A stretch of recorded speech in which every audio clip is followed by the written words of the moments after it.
Assalamualaikum warahmatullahi wabarakatuh. Hai teman-teman semua, kembali lagi bersama saya Hidayah. Dan tahukah teman-teman kalau sudah lulus P3K ternyata bisa daftar CPNS loh. Tapi ada aturannya. Jadi yuk simak videonya hingga akhir ya. Sebelum kita lanjut, jangan lupa subscribe, like, and share dulu ya. Nah teman-teman, agar informasi yang kami berikan itu valid dan bukan mengandung hoax, maka sumber referensi kami adalah Peraturan Pemerintah Nomor 49 Tahun 2018 tentang Manajemen Pegawai Pemerintah dengan Perjanjian Kerja. Jadi acuan kita adalah PP nomor 49 tahun 2018 tentang manajemen P3K. Jadi ini sudah ada salinannya teman-teman.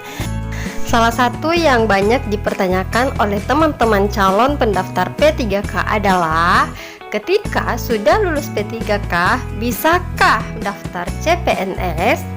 Terus pertanyaannya lagi, bagaimana aturan untuk bisa mengundurkan diri dari P3K? Terus, apa resiko yang kita peroleh ketika kita mengundurkan diri?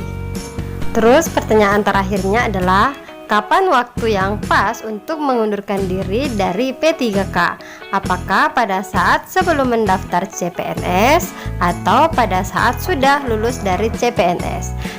Nah, langsung saja ya kita ke pertanyaan yang pertama, yang mana pertanyaannya adalah apakah ketika lulus P3K bisa mengikuti seleksi CPNS?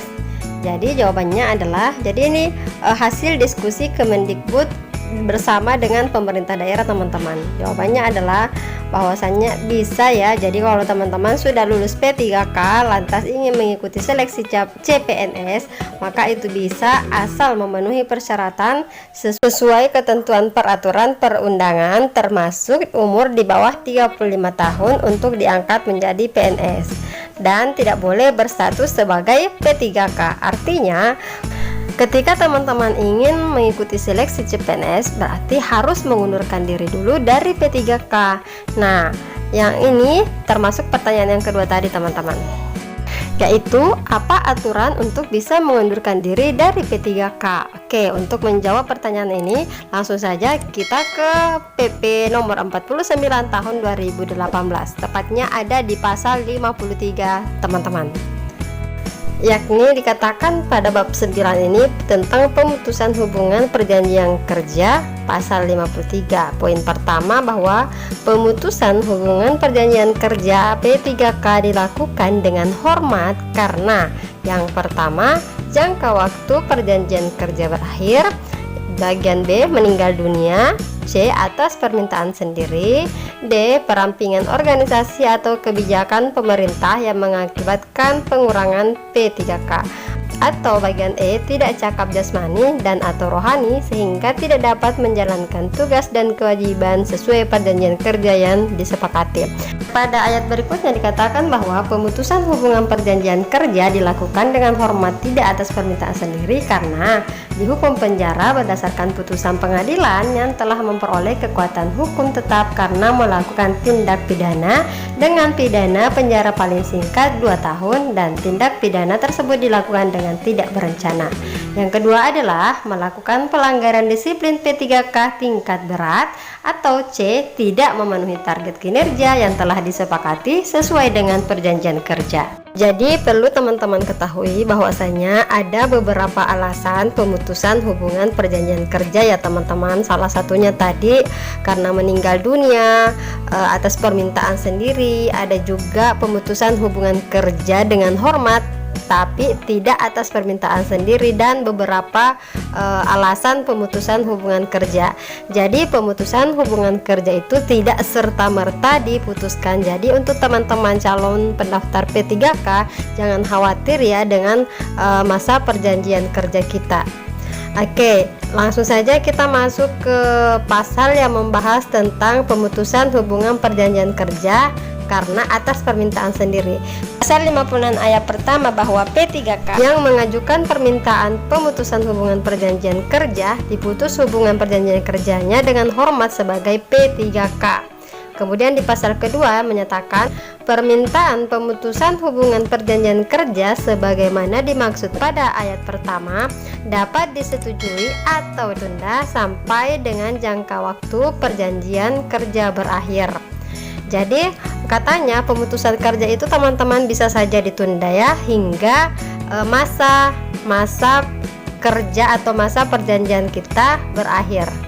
Kemudian pada poin ketiga dikatakan permintaan pemutusan hubungan perjanjian kerja sebagaimana dimaksud pada ayat pertama disetujui apabila. Jadi ada persyaratan di sini untuk bisa disetujui. Yakni kita lihat pada halaman berikutnya. Poin pertama, telah memenuhi masa perjanjian kerja paling kurang 90%.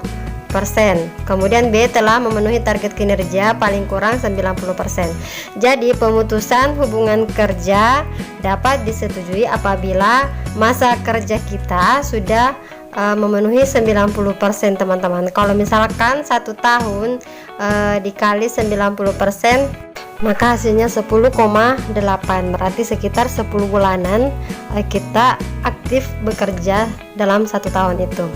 Oke, selanjutnya poin keempat bahwasanya permintaan pemutusan hubungan perjanjian kerja sebagaimana dimaksud pada ayat pertama ditunda apabila tidak memenuhi ketentuan sebagaimana dimaksud pada ayat ketiga. Jadi pada ayat 2 tadi teman-teman bahwa pesannya pemutusan hubungan perjanjian kerja dapat disetujui atau ditunda. Kalau tadi disetujui kalau sudah memenuhi syarat, masa kerja sudah sampai 90% dan target kinerja juga sudah mencapai 90%.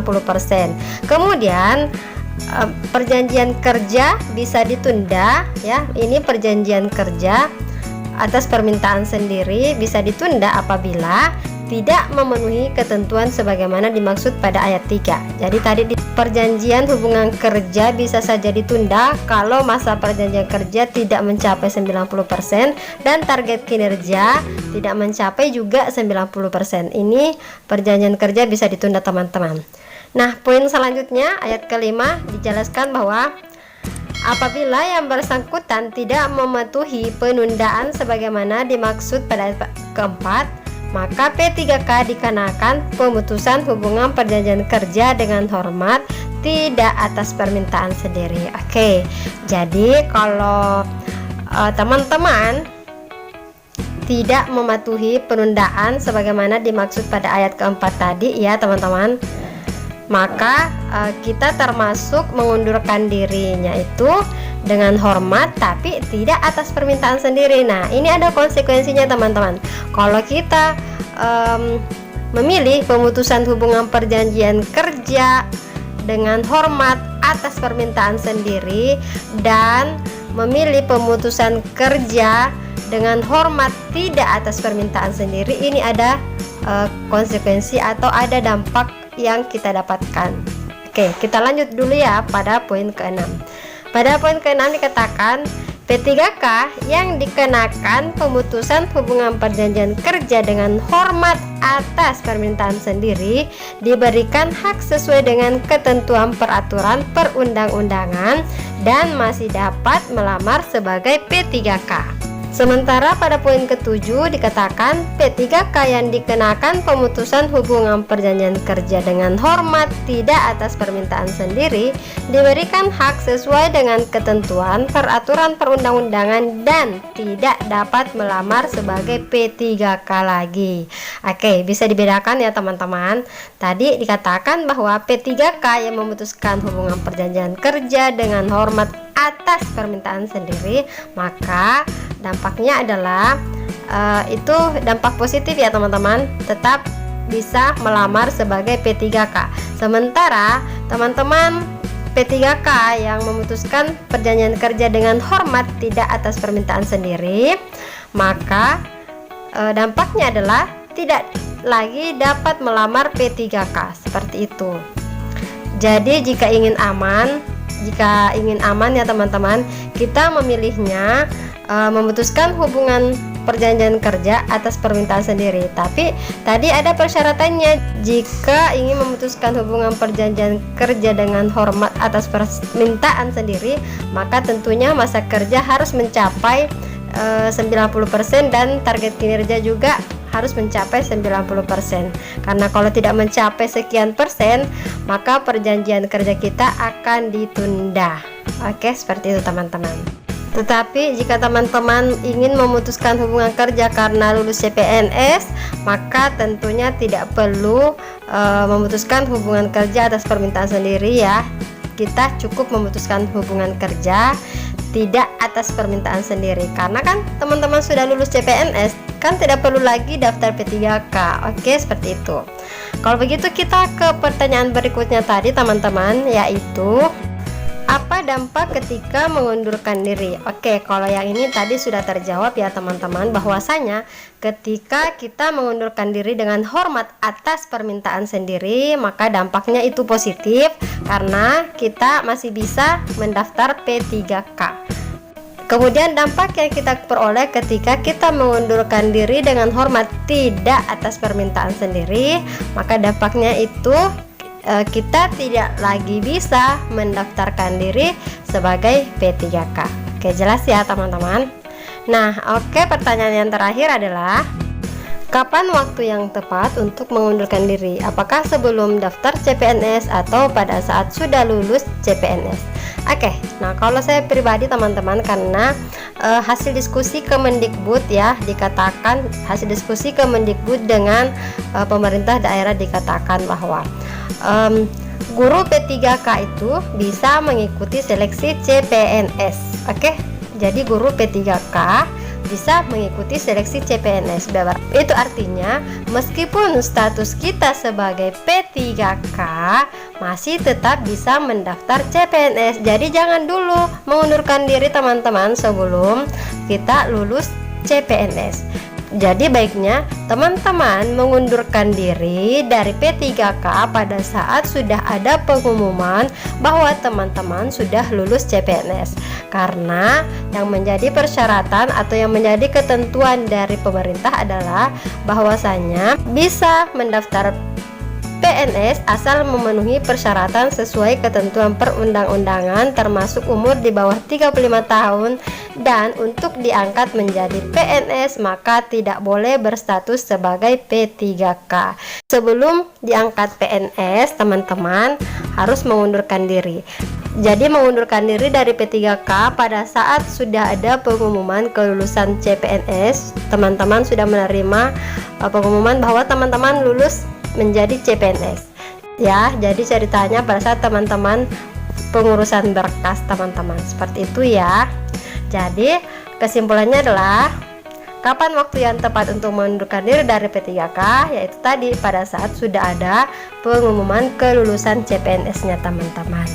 Oke, untuk mengundurkan diri tidak perlu dengan permintaan sendiri, cukup mengajukan pemutusan hubungan kerja dengan hormat tidak atas permintaan sendiri. Seperti itu teman-teman ya.